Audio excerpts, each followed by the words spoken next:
Entender la corrupción a través de una definición universal es, sin lugar a duda, una tarea sumamente ardua, puesto que ni siquiera diferentes organismos internacionales han logrado ponerse de acuerdo con respecto a una definición exacta para esta problemática. Es por ello que es tan difícil combatir la corrupción. Buscar erradicar algo cuya definición no absoluta, más bien ambigua, es una tarea bastante compleja. Existen diferentes definiciones para este mal. Los más conocidos son la definición del Banco Mundial y la definición de Transparencia Internacional. La primera entidad define la corrupción como fenómeno por medio del cual un funcionario público es impulsado para favorecer intereses particulares a cambio de una recompensa. Por su parte, TI la define como el abuso del poder delegado para beneficio privado. Tomando en cuenta esto, se ha llegado a la conclusión de que la mejor definición es la segunda opción, puesto que incluye el poder tanto público como privado. El área principal en los negocios internacionales en donde se presenta constantemente la corrupción es en las aduanas, las cuales incluso son conocidas como la vía libre del crimen organizado. Esto se debe a que todos los días están presentes actos de corrupción como los sobornos por parte de los cárteles de drogas hacia administrativos, empleados de planta y autoridades aduanales para que dejen pasar mercancía ilegal como drogas o armas escondidas en los contenedores o camiones. Por si no fuera poco, empresas privadas, tanto mexicanas como extranjeras, forman parte del problema de corrupción en las aduanas, subfacturación de mercancías y lavando dinero para evadir impuestos, lo que genera una pérdida de poco más de 200,000 millones de pesos anuales al erario público. Desafortunadamente, la corrupción en esta área se seguirá dando por mucho más tiempo, ya que la mayoría de los actos de corrupción no son denunciados por miedo a que los cárteles mexicanos atenten contra la integridad física y libertad de las personas. Los pocos casos que se llegan a denunciar no pasan de ser un trámite y papeleo en oficinas gubernamentales, debido a que en el país no se cuenta con las sanciones adecuadas ni los procesos óptimos para frenar este tipo de actos de corrupción. En el día a día, muchos profesionales mexicanos se enfrentan a situaciones reales de corrupción. Ellos, con base a su educación y experiencia laboral, enfrentan las adversidades que dichos actos corruptos pueden ocasionar, intentando minimizar las consecuencias que pueda traer a su trabajo, por lo que nos dimos a la tarea de preguntar a gente experta en su área cómo ellos se enfrentan a la corrupción. ¿Qué rango de autoridad corresponden las personas que más actos de corrupción cometen, según su criterio o su punto de vista? Yo creo que es evaluar como el tamaño del impacto de la corrupción, el agravio, ya está muy estudiado. Si son mandos medios para arriba, evidentemente la gente que está, por ejemplo, en ventanilla, ¿no? En el servicio, en los gobiernos, pues es gente que está bajo el mando de alguien, ¿no? Ujú. Sí se puede dar el caso de que sea una corrupción hormiga, que sea, digamos, decisión del funcionario menor, ¿no? Pero Sí, sí, sí es un esquema jerárquico, sí, sí lo es. Ujú. ok. Entonces sí podemos hablar de que la mayor parte de la corrupción o la que más agravios nos da a los ciudadanos es la de cuello blanco. Ujú. Gente que tiene mucho poder. Ujú. Ok. La siguiente pregunta sería, ¿considera que el gobierno está preparado para la implementación del capítulo anticorrupción del TEMEC? No, pero yo creo que es una tuerca que les están ahí, ¿no? Pidiendo que la aprieten. Yo creo que las iniciativas de crear, por ejemplo, sistemas nacionales, estatales anticorrupción, fiscalías anticorrupción, que el SAT tenga unidad de inteligencia financiera, es producto de justamente las presiones, yo creo que de dos, la presión de la sociedad civil organizada y de los organismos internacionales que miden eso como parte del riesgo país. ¿Cuál es el principal ejercicio de transparencia que falta en México, desde su punto de vista?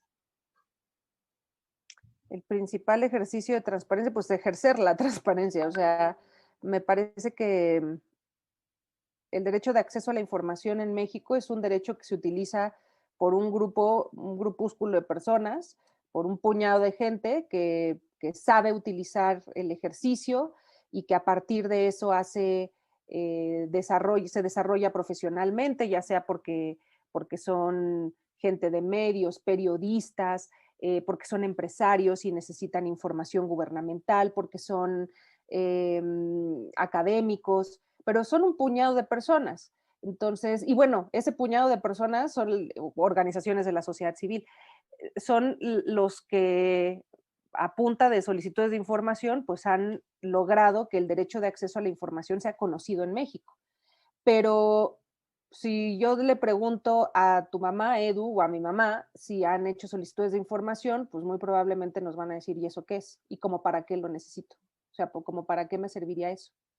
Entonces, me parece que eso es lo primero, ejercer el derecho de acceso a la información por la gente, por otros grupos de personas, otros grupos, y la gente no ejerce ese derecho de acceso a la información, número uno, porque el derecho es muy difícil de ejercer.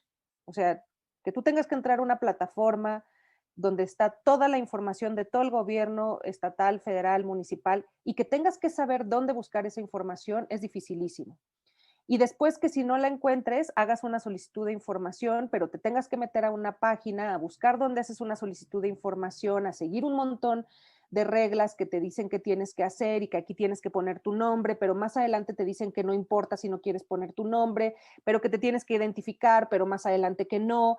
O sea, es un derecho sumamente complicado de ejercer cuando tendría que ser una cosa en automático, en donde yo entro a una página y ahí encuentro la información que estoy buscando. Ahora, yo no estoy diciendo que eso sea sencillo, pero esto es a lo que tendríamos que llegar, que yo no tenga que ejercer mi derecho de acceso a la información porque la información está pública.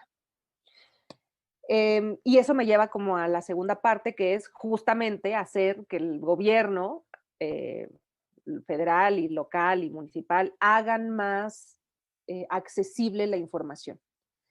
Entonces, hay un montón de información en las páginas, pero nadie sabe dónde está. O sea, solamente lo saben los del gobierno, porque ellos son los que lo suben. Pero si tú la buscas, pues tienes que dar 4, 5, 6, 7, 8, 10 clics para poder medio llegar a la información. Y eso lo que hace es que desincentiva a la gente, porque entonces no encuentras la información, te frustras y entonces dices, ay, no, esto no funciona, bye. ¿No? Entonces, y si esto no funciona, que es lo fácil, imagínate si me piden hacer un trámite para hacer una solicitud de información, eso debe ser dificilísimo, no lo hago, adiós. Yo creo que esa sería. Actualmente, el hecho de que México es la 15ª economía más grande en el mundo, con un gran potencial de crecimiento, está siendo opacado por una enorme desconfianza internacional debido a la corrupción tan evidente que se vive día a día en México, provocando cierta incertidumbre social en los inversionistas y empresarios. Además de generar incertidumbre en los inversionistas, los empresarios admiten que la corrupción genera tropiezos en la competitividad y confiabilidad en sus empresas. Incluso, México es percibido como un lugar difícil para realizar y concretar negocios por la percepción que tienen los otros países en cuanto a la corrupción mexicana, haciendo que muchos países estén generando una presión internacional para el país en donde piden que se establezcan mecanismos efectivos para combatir la corrupción. El impacto económico de la corrupción hacia los negocios lleva las consecuencias a un nivel macroeconómico, el cual podemos ver reflejado en la desigualdad de clases sociales y en la vida cotidiana. Distintas organizaciones como la Organización de Estados Americanos, la OEA, estima que la corrupción cuesta el 10% del PIB nacional, hecho que el Centro de Estudios Económicos del Sector Privado reafirma estimando un costo anual de 1.5 billones de pesos. Estos datos reflejan las condiciones actuales de la sociedad, haciendo hincapié en la falta de oportunidades para aquellos ciudadanos emprendedores que buscan impulsar su economía a través de nuevos proyectos, mismos que por trámites burocráticos lentos, comisiones de las autoridades y demás ejemplos de corrupción terminan abandonados y causando pérdidas económicas a los que menos tienen. Además de esto, la falta de oportunidades por la corrupción es otro factor que suma a la constante fuga del capital humano en México. De acuerdo con el Migration Policy Institute, la población mexicana con un grado universitario y de posgrado crece 5 veces más rápido que la población, lo que genera un círculo vicioso donde la gente más preparada para combatir la corrupción y desarrollar el país termina por irse, mientras que los puestos lo toman quienes cometen actos de corrupción.